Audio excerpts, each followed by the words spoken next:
étant leader d'opinion, que Mototo Monique Naïe, tout que Simba est allié. Non, mais à l'époque, je ne peux pas cacher. À l'époque, c'était Jean-Pierre Bemba. Mais Naïe ko continuer, na Monique, on en est comme on a pour Naïe. Et c'est là qui illusion de la personnalité. On a ça là qui. C'est ton fond, non? Ndeko. Illusion, c'est un concept psychologique. Ça m'a bête na perception. On a la moto, sur le monde naïe. Na ko mona kayobo dudu na mosika net. Mais on a peut-être na ah. Ezaki non non ezaki yangonate. Non. Alors maintenant, c'est une fausse apparence. Ce n'est pas une sorte de transhumance, c'est juste pour corriger. Deuxième chose, on a l'action les kambwa inepsi. Ne on a Tozali te namoni na ebaka na kutu nga mingi. Mais namoni ke li banda tellement y argumentaire na ye. Ça veut dire et là qui signe ndeko na ngai. To fabriquer Martin Fayoul. Donc aujourd'hui là, to ali na bateau ba fabriquer ne bateau. Mais papa, to kende wapi? Oh to benga na usawe zali. Donc vous ignorez ça. Ndeko na ngai na ebisio boye.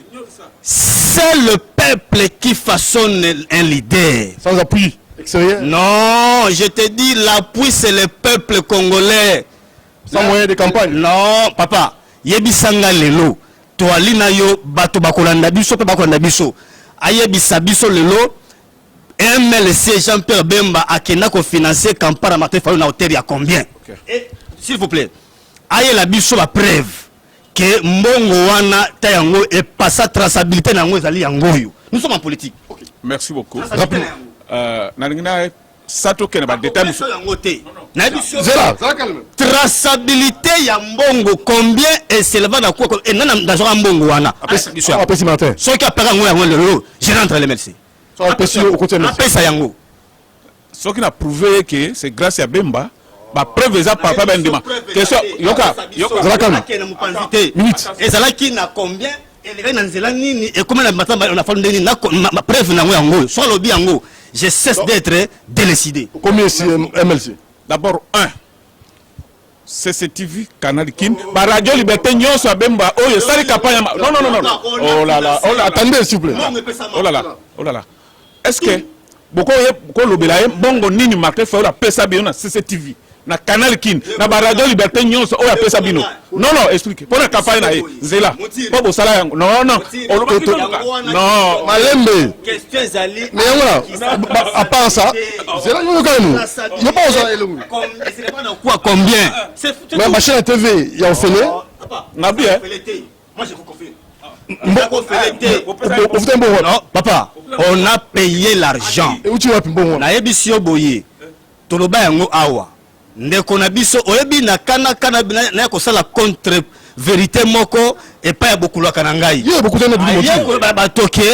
il a interprété mal et na comprendre que kulutu nangai poso za ki yete ngana bisetere moko za malamote et ça qui pour ma sémantique à comprendre le professeur de vos kitoko malamote ayebisi bato ete la campagne de Martin Fayoul Madidi a été financée par les partenaires extérieurs. Lui n'a pas compris les partenaires extérieurs.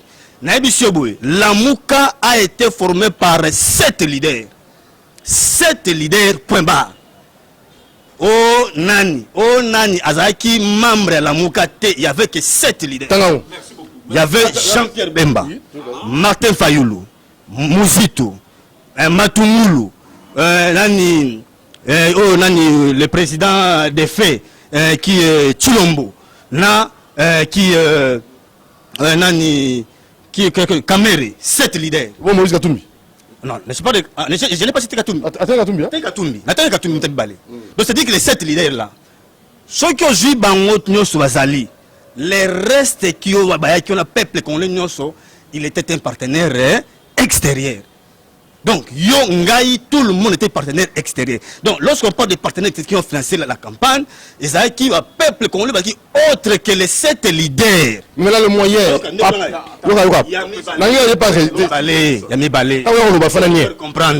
Tout se fait comprendre. Parce que mon aîné a souffert pour déchiffrer rien que les partenaires extérieurs. Il a souffert.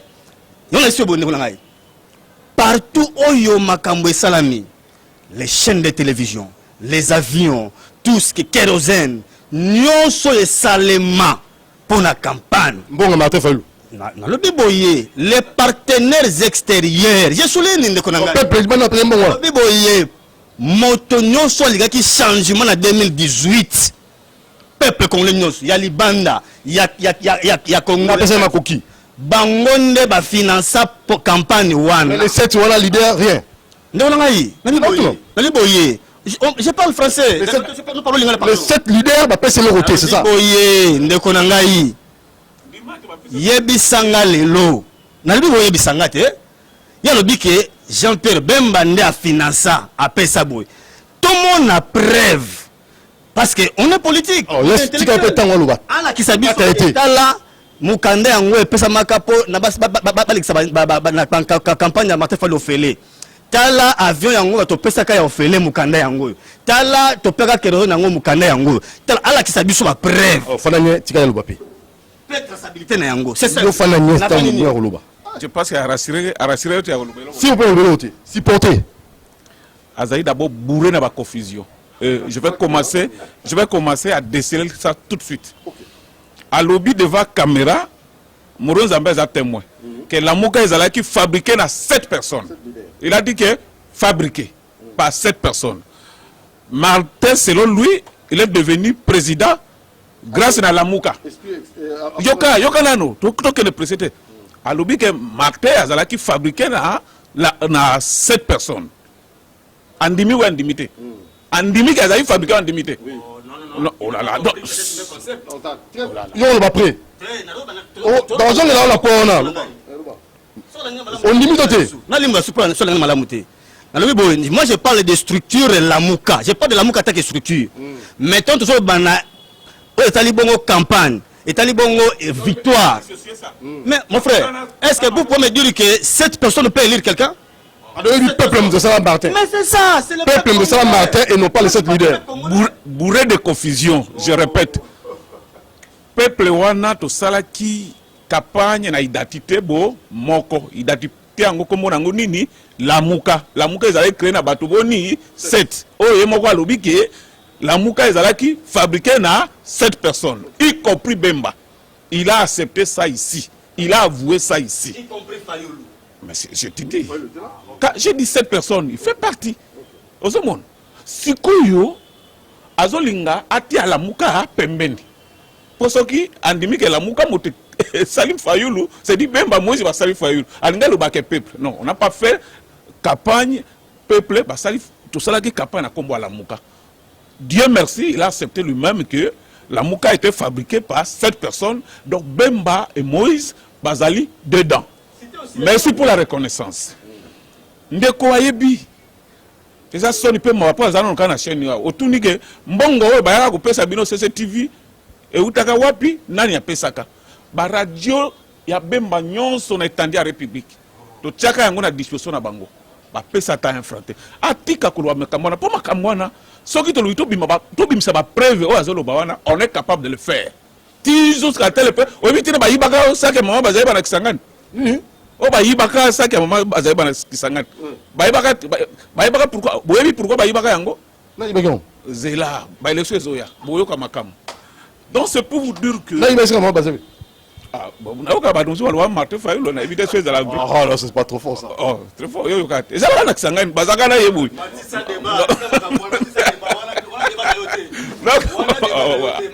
Mais ça le binga na fandingi azo bona. Non, lorsque l'État a évolué. Donc, moni soki les lobes ont payé une popularité au Martin Fayulu la commune Yango pour une ingratitude na bango. Ils sont les ingrats. Et c'est très grave. Et puis que zinda na bango nyonso yango wana. Est-ce que ndeko nanga yebi ke Martin azalaki comme un simple député? Comment bato basali yo lelo komi mutu boye o ignorer bato wana? L'ingratitude ne paye pas. Ndekwaye ba yango tozala kusi. Ozomon, ngana lingina zonga na mutuna oyo ezali thème ya débat. De politisation. Voilà. Moto yo bango balingi batia na seni. Azala apolitique. Après ça biso profil à mutango. Parce que na lobi ke ba élection na biso depuis banda. Na 2006, Tozwaki Abbé, Azalaki à politique. Na 2011, Tozwaki Pasteur, Azalaki à politique. Na 2018, Awa, Tozwaki Ngoy Mulunda, Azalaki à politique. Martin Fayoulou na cahier de charge na yaloba ke bati ayazala président ya ba institution appui à la démocratie, y compris la CENI, Azalaki politique. Si ko bangole lo ba olinga moto azali a politique. Après sa biso nano, ba kongolo ba zolanda biso profil ya moto na politique azala nani. Po bato nyonso oya ko bima bazo coller kaka étiquette. Ba luka ngubu na mai mboloko na zamba bien sûr que ezali moto a définir biso moto ba olinga azala a politique wana profil les anines. Moi j'attends la réponse. Voilà, yiro boke na élection to boke été au bureau de Chami. Ndeko Montiri. Tu pas mon thématique. Na comme manon na thématique te. Émission c'est là. Na regretté pour au jus à ta réponse te na kanisa ko tuna motu na wana pa ya René Bonganga kutu na ngai mon jus réponse na ça qu'on a dit soki à la qui shoba preuve awa. Parce que bango bazali na chaîne TV disposition na bino na perroquetage bazana ba psystacisme bango zana yango bazolo ba makambo yo ba maîtriser kango malamu te na comprendre pas kutu na makambo zaki pa makati na yango te hein ayeko siba nyoko na katikati mais nyoka na katikati ne komontiri aswaka mabe yango wana yama bela lebeso yango na lisa yo alobeli makambo ya MLC et ça implanté partout yebisanga lelo yo zali journaliste makasi IDPS azali na ba bureau wapi à part siège na ye IDPS lelo bango ba sima nango o lelo bango ba komba parasite politique na IDPS yebisanga yi ana ba siège wapi à travers la République et ça wapi. Alors on peut faire la politique na bandenge ba comparaison ba pseudo comparaison non. Nous nous identifions au peuple. Makambo nyonso bakoloba wana biso etali biso to ko mona bitumba oto ko bunda pona ko misa peuple na libulu. Mais beaucoup ça ne peut pas masala bino. Bakoti ndeko na nga na peso na ebisio déjà. Seul moto asalaka moto. Peuple. Ali peuple. Na ebisio boye. Na 2004 Jean-Pierre Bemba Gombo tango abimiseli ba kongomani ba char awa. Côte na ye ekita na niveau okolingati. Mais tant où toko pusana. To moni ete liboso ya Kabila. Tolaki na mwana mboka musute mieux vaut moi no ya ndako atala rebelle que mwana libanda. Tolobite tondima mo azali mabiso. Yango moto ndima mo akaje pe magom. E makambo to bako ezaki implanté wa ezaki implanté. Non. Na biso ba comparaison otoko na ba comparaison yamabe. Et c'est pas de comparaison tant que politique. Yami balé. Non nanaï. Dépolitisation ya senitango koyoka yango ezali yoka tokoboyaka jamais élection yoka nanga jamais yoka mais comment continuer dépolitisation ba parasite politique à IDPS tokotika jamais ba frappeur politique na ba cambiste politique ba qui ne s'apparaît na pouvoir na 2023 toliboye 2023 il nous faut une alternance avec un solo et Kosalama na mwana mboka Martin Fayoulou Madidi le commandant du peuple yende moto auto ko porter comme tout peuple congolais a ko porter le cola moto amonika ka l'exemple avec quel CENI CENI on a ko ebisa yo eza CENI oyote CENI ni na RNI yebisi yo boye ni melanga yi motiri to ko kende élection na CENI oyote tala yo mona CENI wapi botela biso bato oyo déjà bayebani ba kaya politique moko to ko tuna motuna lelo yo na ye IDPS na MLC ba ko lela makambo nyos balakaki bango poste oyo baju yango poste oyo ndeko toto c'est ça qui poste ezaki les pour na MLC baju yango to ebisi bino boye ata bango ba ko kuta na lito kala mingi te bazolela déjà ndi bazawana mais ko na bango ezali ya moto yo tongo lela bakanyo muloko olela bakanyo muloko mais yana moment moko ba se déchaîner ba ko rejoindre biso tout ça confiant que toko kende élection poto yebi ndeko Chilombo yo moni a komi ko ramasser ba DJ na Suisse ba pesi lokola expert na matière ya organisation ba manifestation officielle bon ba lembo nga francophonie tomoni bango ba rejoindre bato bali na matérialisme na sommet de l'état tokotika Congo kende boyete ndeko na ngai toli boye seni oyo elo lenge soki seni yango changer te bozala obligé yango kende to te toyebi yo boye korevaka te qu'un jour biso lamuka biso eside tokoboyaka élection mais toza kobunda butu moi lokola Baïke Babunda, lokola ba Mirabeau na révolution française et les autres pour que tout soit réellement saigné comme ambition na élection à solo. Pour Nabiso, c'est encore possible que nous ayons une CENI crédible. Soki ça limité là tout na, soki ça limité osani. Ndeko na ngai nous sommes confiants. Tozali na kolikia ete CENI à solo koya. Soki pour Nabiso ezate. Pour Nabiso tozali que c'est encore possible pour que nous ayons une CENI transparente, crédible et pour que nous l'élection apaisée. Donc, kokena biso makambo soki yete papa biso to biso mala on répond les biso mala monde konangai soki yete le peuple va se prendre en charge. Le peuple d'ici là. OK. Je pense que tozolo bapo bato ba comprendre biso. Thématique ezalaki que apolitique. Moto yo bango balinga gérer CENI azala politique. Au PC micro ti asirisi à répondre au te. Prendre acte na ngo ke à répondre te. Après, non, plus. La peut-être omoni o ezali nzambe motazo tia bango confusion parce que bazali ba ingrat eza botutu olobi botutu comment ça o bisoki ba parents ba bota biso abotio mwana boy ko yoka ye alakeli yo e ko zalaka bongo ozo comprendre e banda d'abord ndenge ba yibaka sake ma bazali bana kisangani o babanga ba facture ba mbongo to bando tinda po yebana te mais ça qu'on a toujours ba facture wana nyoso ezali to bimsa moment porté Martin Fayulu n'est pas crédible politiquement. Vous savez très bien que biso toza muta malamu moto yo asalaka trahison contre MLC o ya boyaka ko voter Adabo Mbole ake ko voter Kimbuta malédiction o ya vie Kinshasa ezwa depuis Kimbuta c'est bango est-ce ayebi yango wana nazo rappeler tozonga na makambo itali politique alobia wa hote cause la parti politique eza makambo kozana ba siège te mais il est où bakoya ko vous organiser comment tango oh là là je suis MLC ozana MLC ozana IDPS wate zonga na nzela ozana MLC ozana IDPS te tika oloba IDPS azate c'est moi MLC yo mutu ozana parti politique oyebi ko organiser na no parti politique na yote derrière toi ta femme, ton petit frère, ta petite soeur, tout ça, au monde est hasard. Cousin Martin Fayulu, oui, mais je te dis, tu n'as pas ça. Donc, c'est là. Tikala Loba.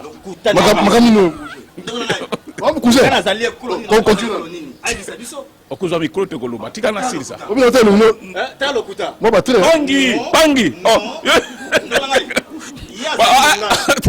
ande ba bemba non yebisanga yango asa mongala omoni ke azo atala ngai vraiment na ozonga na yo na tout ça cousin après tomo de vieux débat na bina tout ça cousin après tomo ngai mutiri tomo de vieux débat tala pe tomo de vieux débat akozong so micro koloba aza mongala n'est-ce pas azali ndoko ba jape bemba te to tuni motuna te aza mongala ayebisanga pe lelo ki aza cousin ya jape bemba parce que on a soit dit bon okenda ndima ya tuni pe mi balé Martin Fayulu azali ekolo nini azali parce que aza informé suffisamment informé azali na territoire to district nini ngai na district na te mais c'est important c'est qui est important aux ali pangi ça se limite là bon aye c'est-à-dire que c'est malemi tikane gondwe omoni bande kuna biso ya omoni muzito po ya tangi de pes natanga ete muzito a comprendre bango est muzito a comme que plater parti na partout bango bayaka waka bolela batikila muka muzito motika la muka a comme que lo bana identité na ye nouvelle élan omoni bango musana bango ka ko zembela na ba plateforme banda dynamique de l'opposition rasop bonabo jamais Martin Fayulu a kende ba élection na identité à parti na ye ozo comprendre Martin Fayulu net azawa na suppléant na député anan député dynamique de l'opposition. Moutoumoko a une identité à SIDT. Regarde-moi en face. Makambo Nazoloba. Pour un danger. Est capable de créer un parti politique. Nani. Oui, moi je suis en Arabe comme on était, mais Ndombasi azali député à Nani. Azali député dynamique de l'opposition. Il ne doit pas y avoir. Ah, bah, député au bazar. Bah, député de. Tu vas si ça comme ça. Attends, finis d'abord ton idée. Attends, tu vas répliquer après, non, mon cher? Tala depuis Ayaki Koloba Awa. Ami président qui m'a décidé, mais Azol Bagana Kombo à la Mouka. N'a pas na Kombo à MLC. Na Koloba Pen Kenada Moto Union Sacrée. Garde de l'identité. Au Sengi Bangoni. Na Sengi Bango. Ba arrêter ma cambazo sale ba bundana no que platé parti partout même les bembis c'est eux nga nazo diriger les alliés platé partout pour les KSD ça demande les moyens il faut mbongo ça parti c'est na pembongo kabango ba lobi azali na mbongo te o ba mi financer na élection comment bazali na échec ya ko platé ba parti partout au ce monde tala niveau yo donc ça que bazali na pauvreté mo ka nous trace voilà mais oui tout peut ça paye bon est-ce que mon marqué même na bureau na yo wana tant que bando ko sala ba réunion yo ngana zo diriger jeunesse à la Mouka to bando luende ba kiti to zo kena ngokuna ba réunion nyonso ezali ba réunion importante sala maka na Faden House pour ba profiter ba kiti wana donc il est temps ba banda ko plater partout conseil gratuit denga zo sala bazal déjà leader d'opinion mais ceux qui ont organisé à Kolobaka Botilo pour bande mususu a idée pesi ba bima mandefa pembe bazaka na séance été. Et là, on a un ndenge ya komi boye, à ça là tout, l'oba bima député. Et pour bima député, il faut la organiser. Il faut pas la éclater, ba parlement debout, ba micro yonde mote votarate. Et ça des peuples pas tout voter. Il faut expliquer peuple on a vision. Sauf que là bas na vision, il parle que de la Mouka, oh la Mouka ezala qui est là comme commun. Tout qui est au ce moment là, ça la ba marche mikolo azo réussi. Bien que naïbi que soit ba pine ou ba sombele que la police so que comme na promesse wa pine mususu a ko programmer max mususu pour le ba pine comme d'habitude mais il est foutu ça c'est trop fort ça c'est trop fort on a combat moto qui tient la pine ya mutuka on a na station la police d'ailleurs réclamer ba pine on mona ko mona gate dika moni na baxi bora kosi voilà alors maintenant tu peux pas le bas ko kataete sikayo to kei na likambo ya mboko aussi kufana ngo bato bazo comprendre ngo ndenge moko pena ya malamu penati to ngo pesa explication claire mboka sikufa nango maloba moko nzambo yambona na mboka sikufa tikanga na sokola biloko belé oyo na oki salinga pasi na ko comprendre te na sepaka na kutu bonganga mingi mais na ko mona ya kitina caniveau débat ya komina ngwe ba pine est-ce que moto lokwa ya ko beta makamba pine moto kwa ya ko beta makambu ya ba kiti na lobo ndeko na ngai lelo yo tokende na mwamba onga na okamba bobimisa fédération ya MLC ya mwamba moto pesa mbongo te to loka terrain naître na biso pondi make nous sommes sur terrain na liboye obi to so eloko na tu es la caméra mo nzambe na mando dambe boye bino nyonso équipe na richi na pesio na bibo to tia yango lelo yo to pona mokolo pondi make nous sommes parmi les partis les mieux implantés sans bureau ngai na biso que d'ailleurs il n'est pas informé na limoto yo après élection ya 2018 le 5 mai 2019 na lobi yango bien nous avons des images na créé bureau na Kianza na je bisa na pesio preuve mais bon ça reste à vérifier so lingi yaka luka moronja mbazali na Kianza oki akonisa motu amona bureau ya SID na créé yango le 5 mai pourquoi l'expliquer et la ezali bato mona kango bazali yo so le ganzela bato mona bazali il n'est pas informé ceux qui okei na kisenso personne va écouter toi na bureau ndeko ngai to tika biloko ya bureau wana l'implantation ce ne sont pas des bureaux il y a plusieurs canaux pour implanter un parti politique soka lingi bazwa biso ko expert ko pas formation na MLC tout ça bon OK on peut former les gens et on peut implanter les partis sans bureau c'est possible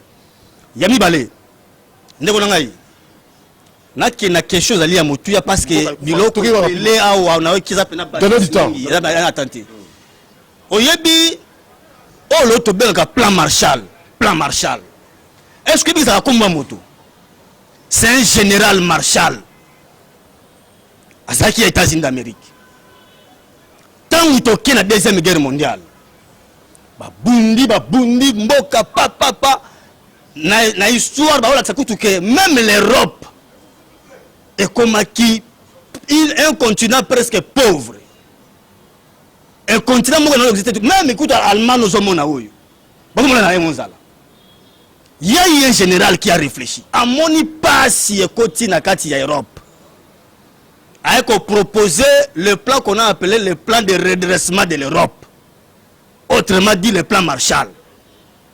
À Kenango na Harvard, la capitale de la science. À Kéi ko présenter yango, à défendre yango, ba moni yango ko azaki somo. Ba pesi yango connotation d'une thèse de doctorat. Plan Marshall. Ndeko nanga. Ba yeko appliquer mboka et bongo. Tout le house. Na yango na okende na action exemple na ko na songo awa. Ndeko. Chilombo aye en tant que président des fêtes. Peuple a voté mais à Vandi. Kabila Vandaka.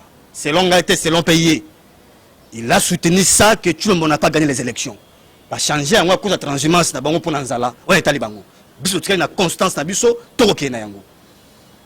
Yo yé olobiete yo no ko proposé pour que liboso. Au bout ça été awana Béatrice. Il nous a démontré que dans 10 ans on va atteindre une affaire à plus de 80 milliards de dollars. Les journalistes sont bien. Toye, il a dit que dans 10 ans, plus de 80 milliards, donc c'est-à-dire que dans 5 ans, on peut avoir à peu près plus de 40 milliards de dollars dans le Congo pour le budget. Mais là, tu le mobanda yé, qu'est-ce qu'il a produit comme action de développement? Ezali tâtonnement sur tâtonnement. Ezali kota tabana. Chilombo n'a pas une vision futuriste. Partout les lots. Tala aux États-Unis, Trump ni tété Covid. Trump Biden n'a pas en battre. Aïe ko réduire na 3% chômage oyo bayi ke baleka bakoka ko réduire en côté. C'est ça un président. Exactement yo kuti situation difficile. Au lieu de transformer en situation facile. Ça, ce sont des propos irresponsables. Et ça, des propos amateurs, bateau, lia. Mais la édition de Konangaï, Yebisanga le loyo, yo est jeunesse mokete. Yebisanga, quelle est la vision? Il y a développement pour le Congo.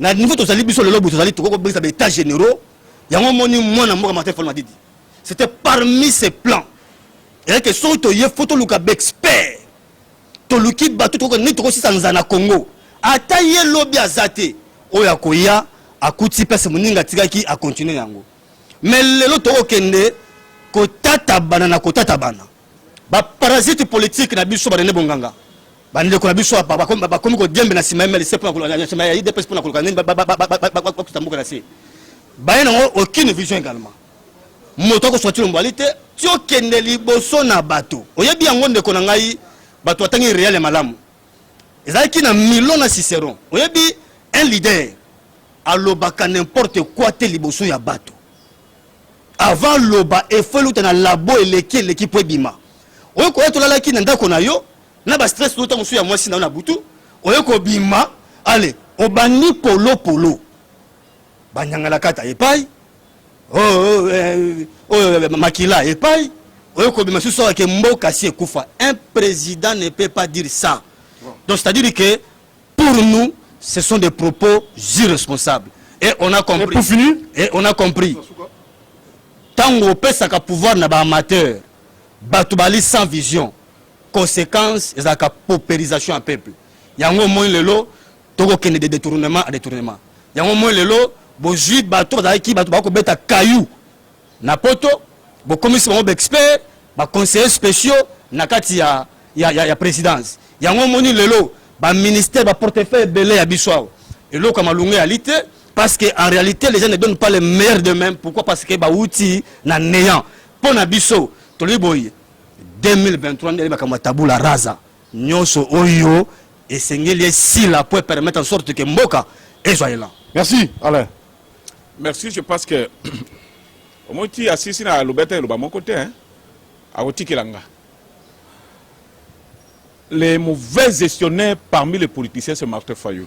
Comment ça? Il a géré quoi? Il a géré son hôtel pendant 15 ans sans que un deuxième hôtel. Non. Dans le monde des affaires, et là comme hôtel, au géré pendant 20 ans. Au bâti si et là comme sous les colotés aux mauvais gestionnaires. C'est grave pour les baïtés. Souvenez-moi très bien. Je dis et je répète, les plus mauvais gestionnaires c'est Martin Fayou. Il a géré Fadena aux 20 ans. Mais attends, tel amouké a bénéficié de Tonga à Salayangote.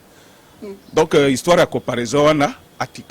Pour ceux qui ont géré le Kamukete, et le Kamunen a géré à Mundengini. C'est ça le problème. Vous comprenez? Donc, oh là là, Nalobaki. Tu y a un discours à chef de l'État, ou à Lobaki. Au moment où on a makambo école, ceux qui ont Zoloba, ont critiqué après, ont proposé. Parce que ceux qui ont été bongi, ils sont tous aux bénéficiaires. Net Banzela et Baby Boy. Et les Kaka, Batoya, Union Sacrée, Batoya SID, Batoya Lamouka et Bapangi, tout, Bazo les Kawana. Alors, ceux qui ont critiqué objectivement, et puis ont proposé pour te dividende, ils sont tous aux bénéficiaires. Et donc, donc bango ba tête aux phrases parce que bango baza na phase to benga ka pré-électoral to lo baboye bato ba ina Félix to lo baboye bato ba ina Bemba balinga Fayulu, c'est ça. Or moi je ne suis pas, donc c'est difficile à lo pour na bato, mais ceux qui na zoloba pour na ba individu ye motazo menenga na terre wana mboka ekufi terme chef de l'état lobaki o to ko résumé en français ali constat amer tango akei atamboli. Et si vous avez 3 heures d'état, 12 heures d'état, non, ce n'est pas possible. Et vu, il y a 15 millions de dollars, ils ont investi pour un projet. Là, je suis objectif. Être de l'union sacrée ou pas, je dois dire la vérité. Accueillir à Monique, Salam Salate, Batouba Zouambongo, Balia. Ils ont constat à Mera Salaki, la preuve. Si l'information a zui, les alliés vérifiables, Bilomba avec 2 yeux, FPI, ils sont aux arrêts ce matin même. Pour Bilokwana. Ça reste à vérifier, hein? Ça reste à vérifier, mais je suis sûr de mes sources. Donc c'est pour vous dire que bateau yo bazali ko yiba mbongo l'État, il faut ba kanga bango. On a ngana critique, ils allaient positive. Oh, et détoquer de liboso. Et c'est le côté sur les aliments parce que je suis à l'union sacrée. Non, je suis objectif. Au monde, n'a pas critiqué pour nuire Félix. Non. Mais n'a pas critiqué parce qu'on ne soutient pas Félix. Tous les soutenir des pour les colo. On ne peut pas venir les soutenir parce qu'ils allaient moi à Marthe, ils allaient moi à Titeke du non. Il est là pour aider la République. Azalouana, on a aidé Congo Mobimba. Et ceux qui ont critiqué, tous ont la vision et la grandeur à Congo. Ceux qui ont le Cambo, il faut ça là tout et Kokisama. Ceux qui ont ça là comme côté après 5 ans.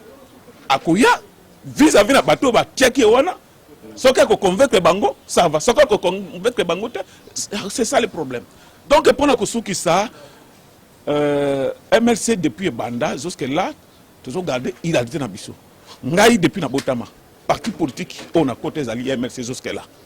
Nazalaki te, Nazalaki lobby na parti boye, de là on a commis boye lobby boye non. C'est nous, c'est de valeur. Tous alaka constant na makambo to sala. Et to linga pété ko bata masima ya ba plateforme. Protocole va que biso la muka. Protocole va que biso union sacrée non. Nous avons créé les MLC, c'est pour conquérir les pouvoirs. Et nous continuons à lutter pour atteindre cet objectif. Donc ndeko conseil ya suka fait un effort ko yoksa bato kombo SID eyebana ata so boy ko éclater ndenge bino bozo rêver mais bo sala effort bato bayeba pe SID parce que ba mone balobaka lamuka so de lamuka za plateforme osomona so nazo pesa pe conseil bien ndima comment lamuka ezali longo bato basalaki eyoka na plus que le parti politique bato bayebi SID te bato bayi kaka lamuka je sais que c'est difficile pour se débarrasser na komboana pas beaucoup limwa mais pour ça les faux au moins muzito siko comme loin au moins moi nouvelle là bona mais yo yawa bando bandika kaka lamuka di okosuka kana lamuka SID ça ce qui kombongo ezalaka salité na kutanga bo changer yango voilà un peu conseil ngana pesa ndeko. Merci Moron Djambé. Doudou Montiri vous aime beaucoup. Abonnez-vous massivement Doudou Montiri TV. Na lobeli lamuka awate na lebisio boye Doudou Montiri. Na sengi combat ya cage entre les SID et la muka na Mwamba. Soki bo ali pré bo pesango andi make la muka nini SID et ali mieux planté que les MLC na Mwamba. Na lobi yango bongo. Je ne mange pas mes mots. Voilà défi. Na lobi na lancer défi. Okay. Soki ba bondimi yango botie yango. Pe yango ba leza boye. Ndeko nanga Doudou. Nga Olandinga du début jusqu'à la fin. Na joie instruction. Et pas à mon Nangai, parce que je suis l'un de ceux qui échangent avec lui dans des réunions stratégiques. À Pekissa Bisso, Abi ne parlait pas de Katumbi, de Bemba, de tout le monde. Natanga Akuma Bembate. Non, non, Nabi Boye. Félix, c'est un usurpateur. Félix, c'est celui qui a bradé la lutte de Tchentisek de Moulumba.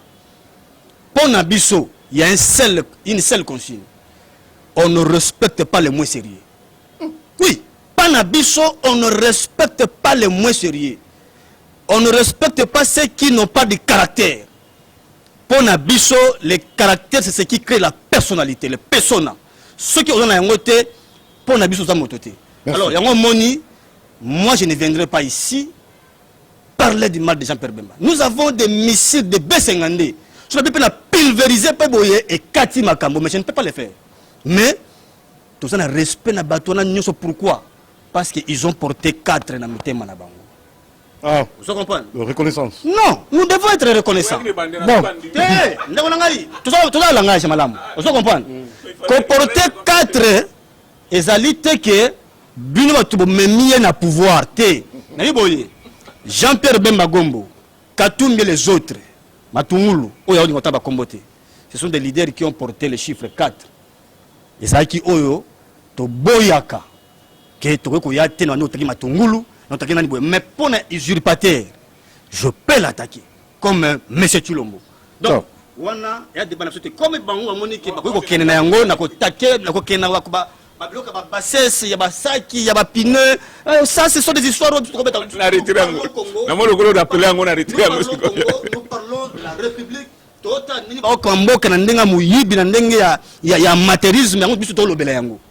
Donc pour na biso to lobake les élections se pointent à l'horizon. Muto kena biso na glissement zate to kende pe élection na senyo te to lingi pe moto na ba propos na yé irresponsable et ya matérialisme a kende libana ya Congo atika ba na pouvoir bana mpifo bana mayele ba kamba Congo pona lobby. Alors merci. Même les usurpateurs, même les parasites, on a MLC Longo, c'est pas un problème. Merci beaucoup pour la taille aujourd'hui. Na sepira ndimi que glissement est gozalate. Bami se préparer aux conséquences. Bakende ba élection ça c'est nité. Na ebide miracle nini bango balingi ba sala. Na ina neoyo c'est nous ya bango bakotia wapi. Non, tous à la sérieux. Ceux qui ont tenu ba propos na biso na YouTube mutiro bato balandaka mingi tous à la sérieux et conséquent. Ozomon, osoki bo continuer ko rêver talent kama machine à vous ezalaka bongo. Moto azalaka trop radical nani Martin Fayou te suka wapi. Ole lieu que vous attendre na pesi conseil. O éclater parti nengo lobi ke ko sangisa bato benga ndeko mutira ya, c'est une bonne chose. Préparer bango déjà que glissement est causalité. Donc tika biloko wana. Tika bozali susute. Martin Fayou na sali ba marche souya wa tout ça. Hein? Oh.